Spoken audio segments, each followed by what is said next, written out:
کہ تربت یونیورسٹی میں تربت بھی پہلی دفعہ آیا اور تربت یونیورسٹی میں آپ سب سے بات چیت کرنے کے لیے، کیونکہ آپ فیوچر ہیں پاکستان کے، بلوچستان کے، اور میں یہ سمجھتا ہوں کہ آج تک دنیا کی تاریخ میں کسی نے ترقی کی نہیں جب تک اس نے اپنے انسانوں کے اوپر سرمایہ کاری نہیں کی، اور سرمایہ کاری کا مطلب ان کو تعلیم نہیں دی۔ تو آپ اس شہر سے ہیں، ہو سکتا ہے آپ باہر کے شہروں سے آئے ہوں، لیکن یہ جو یونیورسٹی اس شہر میں ہے، جو کہ ایک بڑی پرانا شہر ہے، اور میں آج کہہ بھی رہا تھا چیف منسٹر صاحب کو اور بلوچستان کے جو کیبنٹ کہ یہ میں سارا پاکستان دیکھا ہے، لیکن میں نے نہیں سمجھا تھا کہ ایک تربت جیسا شہر اتنی عمر میری ہوگی اور میں پہلی دفعہ آیا ہوں، کیونکہ اس کی تاریخ ہے، اور میں نے اوپر سے جو جہاز میں بھی دیکھا، یہ ایک بڑی ایک ایسا شہر ہے جو ریگستان کے اندر ایک صحرا ہے، جس کے اندر پانی ہے اور پوٹینشل ہے گروتھ کا، اور پھر یہ ڈیم ہے آپ کی۔ اب آپ کے لیے دیکھیں، اللہ نے انسان کو اشرف المخلوقات بنایا ہے، اللہ نے انسان کے اندر اتنا پوٹینشل دیا ہے کہ اللہ نے فرشتوں کو کہا کہ انسان کے سامنے جھکو، اور جب شیطان نے کہا کہ یہ انسان تو مٹی کا بنا ہوا ہے، تو اللہ نے شیطان کو کہا کہ تمہیں نہیں پتا، فرشتوں کو کہا تمہیں نہیں پتا کہ میں نے اس کو کتنی طاقت دی ہے، یعنی کہ نالج دی ہے۔ سو اصل انسان کا جو ہمیں ڈسٹنگوش کرتا ہے دوسری اللہ کی مخلوق سے، وہ سب سے پہلے نالج،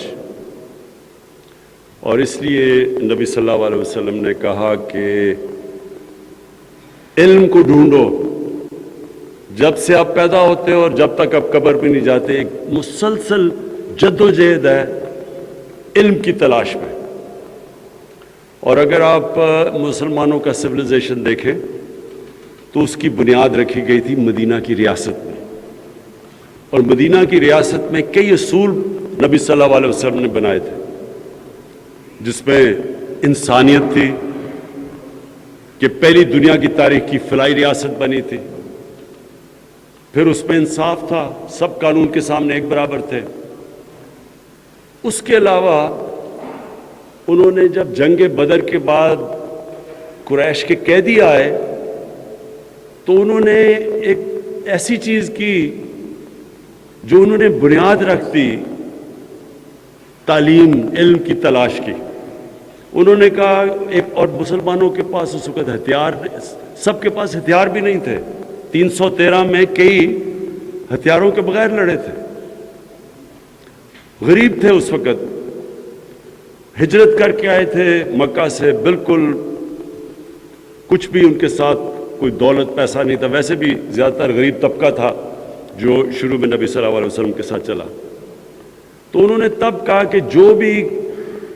مکہ کا قیدی آپ واپس کریں گے، بجائے پیسے لینے کے، اگر وہ 10 مسلمانوں کو پڑھا لکھا دے گا وہ آزاد ہے۔ یعنی اس کا کانسیپٹ دیکھو کیا تھا کہ انہوں نے پیسے سے زیادہ تعلیم کو ترجیح دی۔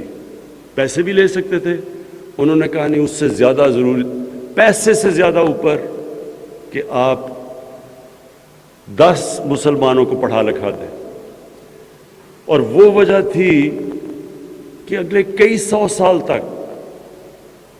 جو مدینہ کی ریاست میں جو فاؤنڈیشن انہوں نے رکھی تھی، جو بنیاد رکھی تھی، کئی 100 سال تک سارے دنیا کے ٹاپ سائنٹسٹ مسلمان تھے، اور ایک سویلائزیشن جو دنیا کو لیڈ کیا، امامت کی، اس نے دنیا کی امامت کی، اور وہ بھی کئی 100 سال تک۔ تو وہ اس لیے انہوں نے امامت کی دنیا کی، کیونکہ تعلیم میں وہ سب سے آگے تھے۔ آج ہم پیچھے رہ گئے ہیں، اور ہمارے جو علاقے بھی، اب پاکستان دیکھ لیں، ہمارے علاقے بھی جو پیچھے رہ گئے ہیں، وہاں سب سے کم تعلیم. تو میری پوری کوشش ہے کہ ہمارے جتنے علاقے پیچھے رہ گئے ہیں ان کے اوپر ہم سب سے زیادہ توجہ دیں. بلوچستان کو کبھی بھی بلوچستان میں اتنی زیادہ فنڈنگ نہیں کی گئی جو ہماری حکومت میں کی گئی ہے، اور اس کی وجہ یہ کہ بلوچستان پیچھے رہ گیا. اور آپ کے لیے بڑا امپورٹنٹ ہے کیونکہ آپ فیوچر لیڈرز ہیں بلوچستان کے. آپ کے اوپر آپ وہ انٹلیکٹ ہے جس نے بلوچستان کو اوپر اٹھانا ہے، اور اس لیے انشاءاللہ ہم پوری چیف منسٹر کے ساتھ مل کے ہم پورا زور لگائیں گے کہ ہم آپ کی ہر طرح مدد کریں، اور خاص طور پہ تعلیم کے اندر. اب ایک اور بھی دنیا میں بڑا انقلاب آ رہا ہے، اور وہ information technology, information communication technology کی ریولوشن. یہ کتنا بڑا انقلاب ہے کہ اس سے اب کہیں بھی بیٹھے بیٹھے آپ لوگوں کو تعلیم دے سکتے ہیں. کرونا کے اندر کیا ہوا کہ کیونکہ سوشل ڈسٹنسنگ تھی اور لوگوں کو گھروں میں بند کیا، یورپ میں خاص طور پہ کافی دیر تک، تو جو اس کا استعمال ورچوئل ایجوکیشن کا استعمال ہوا. ہم نے بھی کیا پی ٹی وی کے ذریعے دور دراز لوگوں کو لیسنز دینے شروع کیے. لیکن اب یہ اور دنیا اس طرف چلی گئی ہے کہ اب ضروری نہیں ہے کہ آپ کو شہروں میں جا کے تعلیم لینا. اب ہمارے پاس وہ ٹیکنالوجی آ گئی ہے کہ ہم لوگوں کو دور دراز علاقوں میں تعلیم دے سکتے ہیں. لیکن اس کے لیے بھی ضروری ہے کہ آپ کا ایک انٹلیکچوئل بیس تیار ہو بلوچستان میں. اور اس لیے میں پھر سے کہتا ہوں کہ ہم پوری انشاءاللہ آپ میں انویسٹمنٹ کریں گے. میری جو آخری بات اب سب کے لیے وہ یہ، اچھا پہلے تو میں پنجاب کے چیف منسٹر، انہوں نے کہا ہے کہ ہم پنجاب اور پنجاب کے چیف منسٹر کو میں اس لیے داد دیتا ہوں کہ یہ اسپیشل توجہ، پنجاب سب سے بڑا صوبہ ہے، انہوں نے بلوچستان میں خاص طور پہ آ کے انویسٹمنٹ بھی کر رہے ہیں. ہاسپٹل میں بھی کیا انہوں نے انویسٹمنٹ، اور اب یہ انہوں نے کہا کہ جو اسکالرشپس ہیں وہ اب تک 185 تھی، 135 تھی، اور اب ان کو بڑھا کے ہم 360 کرنے لگے ہیں.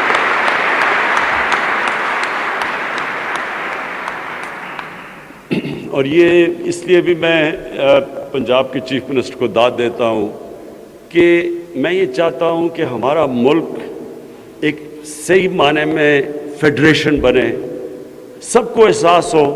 کہ بلوچستان اگر ترقی کرے گا تو پاکستان ترقی کرے گا، پاکستان ترقی کرے گا تو بلوچستان ترقی کرے گا، تاکہ ایک